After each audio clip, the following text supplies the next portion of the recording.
Gudur division ఉంటుంది. ప్రస్తుతానికి గూడూరులో ఉన్న మూడు మండలాలతో డివిజన్ ఉంటుంది. వెంకటగిరిలో ఉన్నటువంటి గత మూడు సైదాపురం, రాపూరు, కలువా అయితే ఉన్నా గతంలో ఎలా ఉన్నాయి అలానే ఉంటాయి. నెల్లూరులో ఒకటి అది అట్నే ఉంటుంది. సుపరిపాలనకి ఆదర్శం నిదర్శనం ఈ కూటమి ప్రభుత్వం చాలా చక్కగా మా మిత్రులందరూ కూడా చెప్పారు. పెద్దలు మనోహర్ గారు, సత్యకుమార్ యాదవ్ గారు ఈ 2025 డిసెంబర్ 31 దాకా మనం ఏ లక్ష్యంతో పనిచేసాం, రాబోయే రోజుల్లో ఎలాంటి లక్ష్యాలను ఛేదించుకుంటూ ముందుకు వెళ్లాలో కూడా చాలా చక్కగా చెప్పారు. మీరు చూశారు గత 18 నెలల్లో సూపర్ 6 పథకాలని చెప్పి అన్ని కూడా ఈ 18 నెలల్లో సూపర్ 18 పథకాలు మేము చూపించాం. స్త్రీశక్తి అవ్వచ్చు, తల్లికి వందనం అవ్వచ్చు, అన్నదా సుఖీభావ అవ్వచ్చు, దీపం 2 అవ్వచ్చు, ఇవన్నీతో పాటు మత్స్యకార భరోసా పెట్టాం, నేతల సేవలో పెట్టాం, ఆటో డ్రైవర్ల సేవలో పెట్టాం. అదే కాకుండా ఏదైతే మేము గతంలో ఇమాం మౌజంలకి గౌరవం ఇస్తానో అది కాకుండా పాస్టర్లకు ఇచ్చాం, పురోహితులకు ఇచ్చాం, జూనియర్ లాయర్లకు కూడా ఇచ్చాం. ఇదే కాకుండా పేదలకి మెరుగైన జీవన పరిమాణం ఇవ్వాలని చెప్పేసి ఎన్నో కార్యక్రమాలు చేసుకుంటూ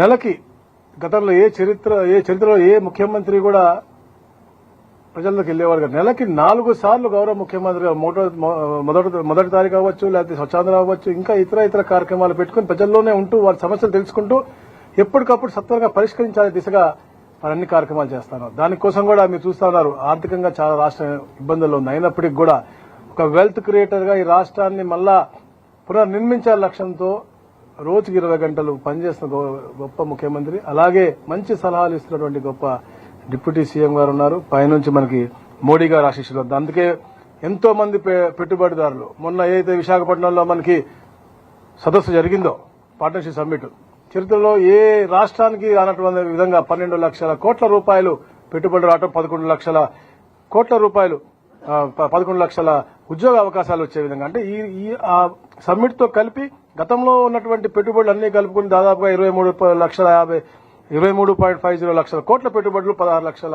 ఉద్యోగ అవకాశాలు మనకి వచ్చాయి. అంటే అది కేవలం ఒక నమ్మకంతో ఈ కూటమి ప్రభుత్వం కొంతకాలం ఉండబోతా ఉంది, పటిష్టంగా ఉండబోతా ఉంది. రాష్ట్రానికి తప్పకుండా పునర్నిర్మించాలి అంటే ఈ కూటమి ప్రభుత్వం గట్టిగా ఉండాలనే లక్ష్యంతో ఈ పెట్టుబడిదారులు కూడా వచ్చి మనకి అంత బ్రహ్మాండంగా మనకి ఒక పాజిటివ్ వైబ్ ఇచ్చారు. దాన్ని కూడా భయపెట్టాలనో లేకపోతే ఇంకో దోవ తీసుకెళ్లాలని చెప్పేసి రాష్ట్రం మీద ఉన్న కోపాన్ని వాళ్ళు అక్కసు పలుకుతూ వాళ్ళ ఈ మధ్య ప్రెస్ మీట్ పెడతా ఉన్నారు. నేను ఒకటే అడుగుతా ఉన్నాను, ఎనీ సెక్టార్ తీసుకోండి, మీరు రండి మాట్లాడండి, ఏ సెక్టార్ లో మీరేం చేశారు నేనేం చేశాను అని చెప్పగలం. పవర్ సెక్టార్ లో కూడా మీరు చూసుకుంటే ఏదైతే యావరేజ్ ప్రొక్యూర్మెంట్ కాస్ట్ ఉందో దానిలో 39 పైసలు తగ్గించిన ఘనత ఈ కూటమి ప్రభుత్వాన్ని. ఇంతకుముందు ఎప్పుడు కూడా ట్రూ అప్ ఛార్జెస్ ఉండేవి, ఈ రోజున మనం గట్టిగా ట్రూ డౌన్ ఛార్జ్ చేసినటువంటి పరిస్థితి. అలాగే వాటర్ ఛార్జింగ్ కూడా చేసినటువంటి పరిస్థితి. గతంలో ఎప్పుడు కూడా ఇలాంటి టైంలో ఈ రోజు తరుణంలో 6 మీటర్ల వాటర్ ఉండేది కాదు.